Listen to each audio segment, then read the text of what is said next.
So recently I found out my 15-year-old son, Jacob, pulled an incredibly cruel prank on one of the girls I'll call Ashley, that's in his friend group.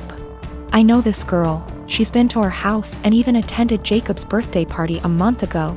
She seemed incredibly sweet if not a bit shy. So when my oldest son, Mark, he's 17, came to me and told me Jacob had asked Ashley out on a date as a prank, I was stunned. I of course asked how he could know this, hoping as any mother would that it wasn't true.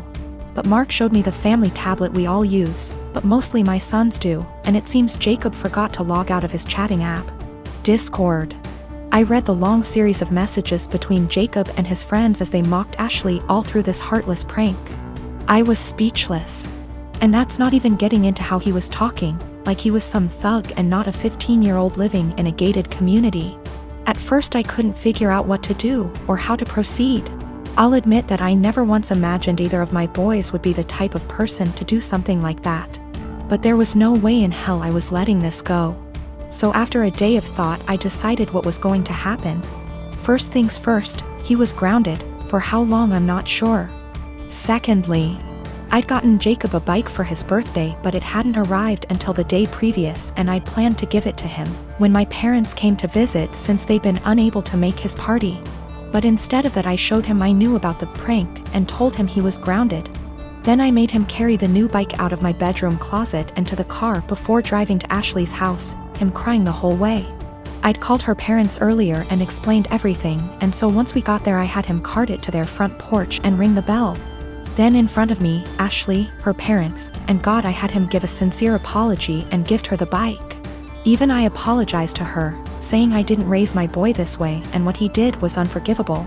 I also called the parents of the other boys who were a part of this little stunt and they all seemed rightfully horrified by their son's involvement. I felt I'd handled this all as best as I could, and my friends agreed. Though once my parents found out that I'd made Jacob give his birthday gift away, they said what I did went too far. I still feel like what I did was right, but having my parents more or less dogpile on me like this actually made me wonder if how I handled it was too extreme. My family is Indian American, but I like to think I am pretty progressive. I have a son and a daughter. My daughter has started to become a tomboy over the last 2 years, despises feminine clothing and style. While it has definitely been an adjustment in my perception, I have always tried to be as supportive as possible, and have let her pick her own clothings, only eliminating anything that was graphic or inappropriate. However, my niece was getting married in a traditional, big Indian wedding. While generally all the girls would be wearing formal lehengas, Indian traditional dresses, I dropped it after asking my daughter if she wanted to wear that and she said no. Only mentioned it once because she really looks up to my niece and I did not want her to feel left out. When I asked her what she wanted to wear, she said that should wear a t-shirt and slacks. But I insisted that she wear a formal clothing of her choice, whether it was a suit, a dress or traditional Indian clothing. This was black tie event. I was making my son wear a formal suit. Everyone was going to be dressed to the nines. I was going to get my son a new suit tailored for the event. And I insisted that she come with and pick a fabric and suit style as well. It could be to her desire, as long as it was appropriate. Like a very typical men's suit or feminine twist like what Zendaya wears. She got angry and said I was constricting her expression. I think she will have to wear formal clothing in other points in her life, whether for work or other formal events. She can express herself however she wants, but dressing appropriately for the occasion is a necessary skill. The wedding has been postponed for now, but I still want her to wear a formal outfit and she is still mad at me about this.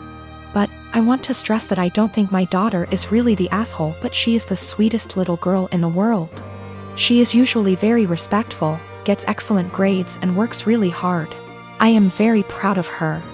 I do not think my daughter is trans, but I think I have made it clear that it's okay if she or anyone else is.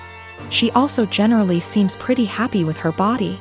She is actually really fashionable and doesn't really wear baggy clothing or anything, but is more into streetwear. She is the one who showed me who Zendaya is. I think she is at the stage in life where she knows everything, and I, her mom, knows nothing. She wants to rebel for something, but isn't really the type to rebel with something really bad, thank God. So she decided this is a justified area to rebel. She is also at home, and I haven't really allowed her to go out because of the current circumstances. So think she feels cooped up and now everything about me is annoying her. I have decided to take a hard stance on because my daughter really wants to go. She loves her cousin and my family, and she is a really social person who would love weddings. Telling her not to go would hurt her, I think, and would be counterproductive in the long term. This is the first wedding in our family and the first time my kids will see a traditional Indian wedding. They have never seen one before, so I think it's important that they learn and feel connected to our culture. If she decides not to go as an act of rebellion, I know my daughter, and I know she will feel really sad afterwards. Parenting is hard, and I was always a girly girl and so were all the people around me, so this uncharted territory for me. My mom and my mother-in-law threw me a surprise baby shower on Sunday and invited all of my family, and most of my friends who are in my hometown. It was great. I don't usually get to see everyone when I visit, so it was really nice to have them all there. My sister is also pregnant. She is 34 weeks and I am 36 weeks. My mom and I have been planning her baby shower with her that will be 2 weeks from now. At the shower, everyone kept complimenting me on how tiny I am and how good I look, and I could see my sister was getting really jealous. It was really upsetting her, so I tried to change the topic, but after the first little bit she retreated to a table in the corner, with her friend looking incredibly angry. I tried to ignore it and we started playing shower games. Later, her friend asked if any of us knew where she was since she hadn't seen her in a while. Everyone was extremely worried because she wasn't answering her phone and we thought she could have gone into labor or fallen or something terrible. The shower was in a party room at an arena, so it's a huge building, and everyone there, 70 of us, began searching the entire place up and down looking for her. Many people got into their cars to drive around the area and the different routes to the hospital to see if they saw her car. We also called her husband to see if he had heard from her, and he left work to help look.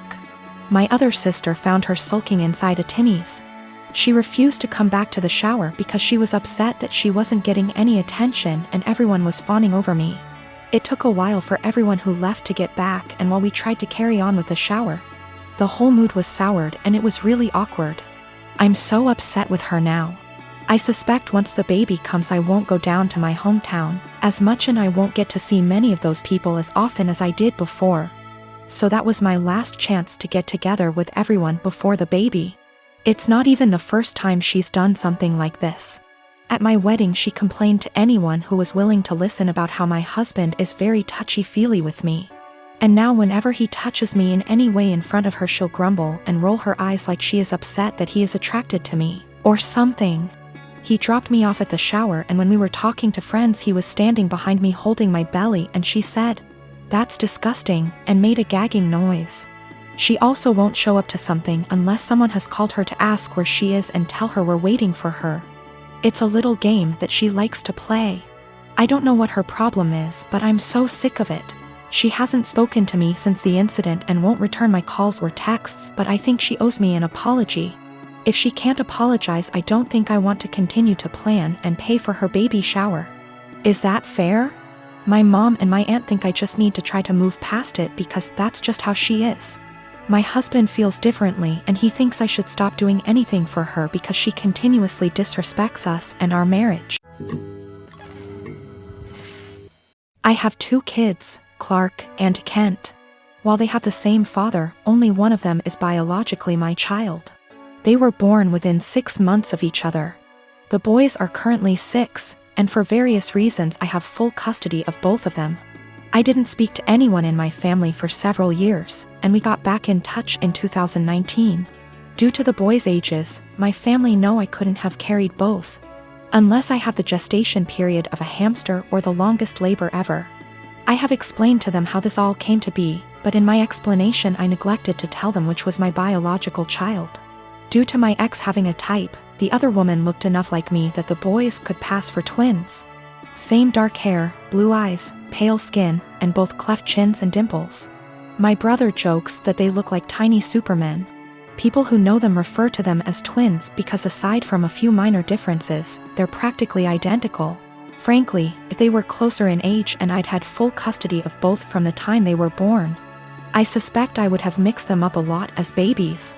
Shortly before Clark's birthday last year, my mom asked if she could see Clark's birth certificate. I asked why, and she said she wanted to know the exact time he was born, so I told her. She asked if she could see the certificate anyway. I asked why. She said she just wanted to check.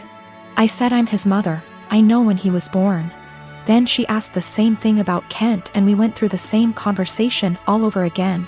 Mom eventually admitted that she just wanted to see the birth mother's name on each certificate, which isn't even how that works, and I told her as much. This led to an argument where my stance was that I'm their mother, biology is irrelevant.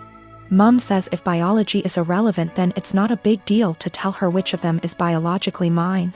I said if she's so hung up on biology, then clearly it's a big deal to her, and I don't want it to be a big deal. Especially as the boys themselves don't know. Mom feels this is incredibly selfish, narcissistic, and overall wrong. She feels that if biology isn't such a big issue, then I should have no problem telling her whether Clark or Kent is my biological son. And that accusing her of potential favoritism or something similar with her bio-grandchild is an unfair judgment, with no actual reasoning to it. My boyfriend agrees that I shouldn't tell anyone, at least until my sons have decided for themselves if they want to know and want other people to know. But my entire family agree with Mom that I'm being unreasonably selfish and that my actions now are more likely to cause issues than Mom's potential actions later.